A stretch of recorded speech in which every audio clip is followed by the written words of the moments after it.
जय दोस्तों, वंदे मातरम। कॉन्फिडेंस आपको किस चीज़ से आता है? जब आप कोई एग्ज़ाम देने जा रहे हैं और आप उस एग्ज़ाम को क्लियर कर लें तो आगे आने वाले समय के लिए भी आपके अंदर कॉन्फिडेंस बिल्टअप हो जाता है कि नहीं यार, मैं इस चीज़ को कॉन्फिडेंटली कर सकता हूँ। लेकिन अगर आप फेल हो जाएं तो कहीं ना कहीं आपके अंदर कॉन्फिडेंस भी टूटता है। अगर अभी हम लोग बॉलीवुड की बात करते हैं तो बॉलीवुड में इस समय पठान बहुत बड़ी हिट हुई है, लेकिन उसके बावजूद भी आप देखिए कि डेट्स को लेकर अभी भी बॉलीवुड के कई सारे बड़े फिल्म मेकर्स के बीच में असमंजस की स्थिति है। जहाँ एक तरफ तो ये लोग कह रहे हैं कि भैया बॉलीवुड के दिन अब फिर चुके हैं, तो दूसरी तरफ ये लोग अपनी बड़ी बड़ी मूवीज़ की डेट तक अनाउंस नहीं कर पा रहे हैं।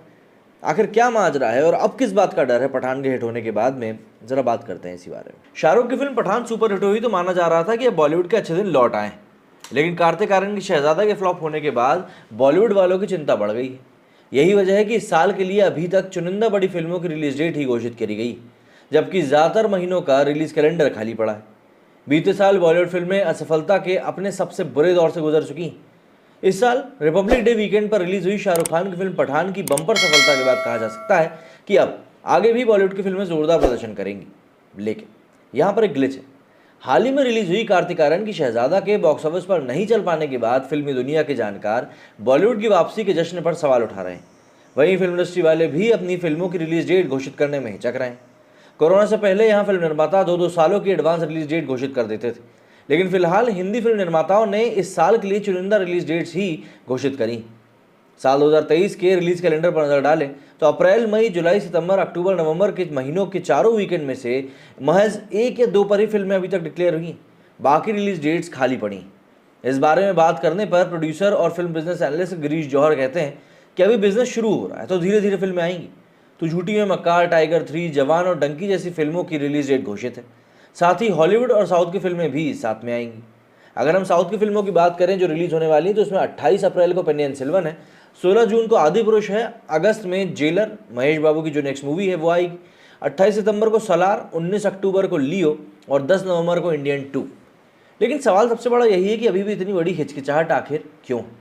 हिचकिचाहट की अपनी अपनी वजह भी, उसके बारे में बात करते हैं। देखिए, माना जा रहा है कि बीते साल इतनी सारी फिल्मों के फ्लॉप होने के बाद इंडस्ट्री में एक घबराहट का माहौल है, इसलिए वो लोग फिलहाल वेट एंड वॉच के मोड में। इस बारे में बात करने पर जाने माने प्रोड्यूसर आनंद पंडित कहते हैं कि मुझे नहीं लगता कि इंडस्ट्री में किसी तरह का कोई डर या घबराहट है। हालांकि ये सच है कि फिलहाल सब नए माहौल में ढलने की कोशिश कर रहे हैं। उनकी कोशिश है कि कुछ पैचवर्क करके अपनी पहले शूट करी गई फिल्मों को आज के हिसाब में बदल दो। मेरे ख्याल से कुछ फिल्मों का कुछ हिस्सा दोबारा शूट हो रहा है। वहीं कुछ लोग वास्तव में डरे हुए हैं और सोच रहे हैं कि दूसरे लोग अपनी फिल्म की रिलीज डेट की घोषणा करें तो मैं भी रिलीज की घोषणा कर दूं। ऐसे में मुश्किल समय में इंडस्ट्री वालों को क्या रणनीति अपनानी चाहिए, इसके जवाब में आनंद कहते हैं कि अगर आपने फिल्म को सोचकर बनाया है कि आपकी फिल्म OTT के लिए है या थिएटर के लिए है तो ठीक है, लेकिन अगर आपने दोनों का मिक्स करके बनाया है कि थिएटर पर भी चल जाए और OTT पर भी हिट रहे तो ऐसा नहीं हो पाएगा। आजकल OTT की फिल्म कंटेंट, दर्शक, बजट, स्टार्स और उसकी स्टोरी लाइन अलग है। दूसरी तरफ थिएटर्स की फिल्म बड़े कलाकारों के साथ बड़े बजट में पॉपुलर स्क्रिप्ट के साथ ही चल पा रही। वहीं फिल्मी दुनिया के जानकारों का ये भी मानना है कि कोरोना के बाद बॉलीवुड वालों की चुनौतियां और भी बढ़ गई। कोरोना से पहले हॉलीवुड की फिल्मों ने बॉलीवुड को चुनौती देना शुरू कर दी, लेकिन अब उन्हें साउथ से भी तगड़ी चुनौती मिल रही है।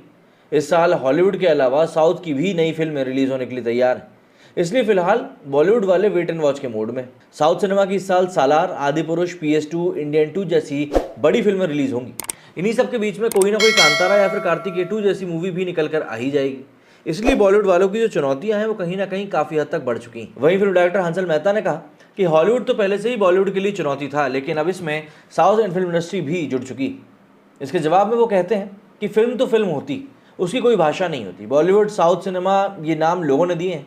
सिनेमा तो सिनेमा होता है। साउथ में भी बहुत सारी भाषाएं, वहाँ की सारी फिल्मों को साउथ सिनेमा कहना सही नहीं है। हमारे देश में 22 ऑफिशियल लैंग्वेजेस हैं, इन सब में फिल्में बनती हैं, उन्हें नॉर्थ साउथ में नहीं बांटना चाहिए। वहीं बार बार ये भी कहा जा रहा है कि साउथ फिल्में बहुत चली, जबकि सच्चाई ये है कि साउथ की सारी भाषाओं की कुल मिलाकर कुछ ही फिल्में हिंदी में अच्छी चली, जबकि अधिकतर उतनी कमाई कर नहीं पाई। लेकिन देखिए, रियलिटी तो यही है कि साउथ टक्कर तो इस समय दे रहा है और उस टक्कर को बॉलीवुड उतना ग्रेसफुली झेल नहीं पा रहा है।